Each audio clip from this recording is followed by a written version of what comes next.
During the time of communion, we often structure it off of the first century church. So I'm going to read from you from Acts 20, verse 7. Now on the first day of the week, when the disciples came together to break bread, Paul, ready to depart the next day, spoke to them and continued his message until midnight.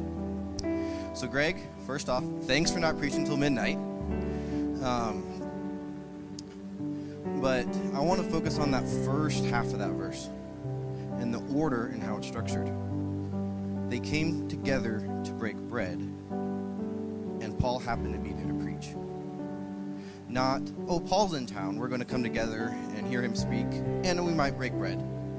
It was, we're coming together in fellowship to break bread and remember Jesus. And Paul happens to be here, and he's going to speak. Their focus wasn't on something else other than Jesus. Their focus was Jesus first. And it shows in how they live their lives and what they put first. So during communion, when we remember Jesus' sacrifice, are we putting him first? Are we looking to him first? Or do we just say, communion's good? There's a lot of other good stuff too that is churchy, it's Christian.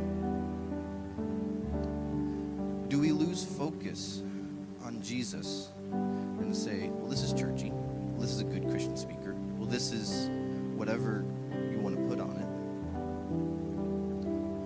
When we do that, do we forget to put Jesus first in everything that we do? So during this time of communion, when we look back on our previous week, did we put Jesus first? Or did we let the things of the world get in the way? And when you are done taking communion, taking the bread, taking the juice, and remembering Jesus, we invite you to stand and worship Jesus first as our youth worship band leads us in another song.